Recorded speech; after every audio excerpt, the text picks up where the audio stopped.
इसके अंदर आपको कितने इसके अंदर जड़ी बूटियाँ और ये सारी चीज़ें ये क्या बोला आपने, बायोडाइवर्सिटी? बायोडाइवर्सिटी इसके अंदर मुख्तलिफ तरह के पौधे एक ही जगह पे बहुत सारी चीज़ें होगी। जी। अच्छा, इसका क्या फ़ायदा है बायोडाइवर्सिटी का? बायोडाइवर्सिटी का फ़ायदा ये होता है कि ये नेचुरली ये चीज़ें ग्रो करती हैं, इनको ना कोई खाद लगानी पड़ती है ना कोई पेस्टिसाइड। जस्ट लाइक जैसे जंगल है, ट्रॉपिकल फॉरेस्ट में आप चले जाएँ, वहाँ कोई खाद नहीं डाल रहा, लेकिन हज़ारों साल से वो चीज़ें चली आ रही हैं। तो इसी तरीके से अगर हम लोग अपनी ज़राअत के अंदर भी बायोडाइवर्सिटी को शामिल कर देंगे तो हमारे पास जो है ना पेस्ट की इन्फेस्टेशन वैसे ही ख़त्म। बहुत सी चीज़ें हमें बगैर लगाए भी मिल जाएंगी, और दूसरी पेस्ट इन्फेस्टेशन का भी ये है कि वो ग्रोथ रुक जाती है। और ये चीज़ें एक दूसरे के साथ, इनकी रूट्स जुड़ी हुई होती हैं और ये एक दूसरे के साथ अपनी मिनरल्स और दूसरी चीज़ें शेयर करती हैं। जैसे मैंने आपको उस दिन बताया था कि जहाँ बबूल का दरख्त लगा होता है, अगर एक एकड़ में 15 से 20 बबूल के दरख्त लगे हों, हाँ। तो वहाँ पे जो आप गंदम लगाएंगे उस गंदम के अंदर इस कदर माइक्रो न्यूट्रिएंट होंगे कि दुनिया की कोई और गंदम उसका मुकाबला नहीं कर सकेगी।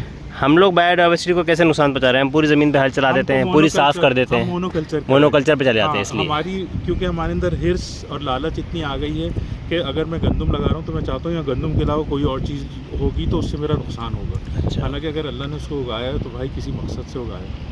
मतलब हमें चाहिए कि जो कुछ उग रहा है उसका इस्तेमाल ढूंढे, एक बुद्धिस्ट ना कि ये कि उसको हटा के बुद्धिस्ट था फुकुयाका, जापानीज जो था, जिसने वहाँ पर जापानीज नेचुरल फार्मिंग का जो वो है मुजिद है। सही है। जी जी, मुजिद तो नहीं कहेंगे क्योंकि ये तो हज़ारों साल से ये चीज़ चली आ रही।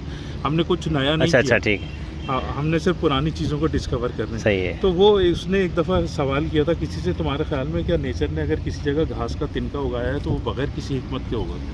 अच्छा, यानी एक वो शख्स जो शायद अल्लाह पे भी पूरी तरह से यकीन नहीं रखता, वो शख्स ये कह रहा है। और हमारी हालत ये है कि हमको जो चीज़ अच्छी नहीं लग रही हम कह रहे हैं नहीं ये फजूल है, ये बेकार है, ऐसे ऐसे अल्फाज हम उन चीज़ों के लिए इस्तेमाल कर रहे होते हैं। इसका कोई पर्पस है? जी, नेचर में कोई भी चीज़ बगैर मकसद के मेरे नहीं। ख्याल में 12 से 13 14 किस्म के पौधे यहाँ पौधे पर। आपके हाँ, पैर के नीचे 12 13 14। बिल्कुल। तो आइडेंटिफाई करेंगे कुछ? सिर्फ शक्लों को देख के मैं अंदाजा लगा रहा हूँ। हजरत ने जो बात कर दी ना, बिल्कुल ठीक। घास से ले ले, एक ये ले ले, 3 तो आपके सामने पड़े और 3 बेलें यहाँ पर है।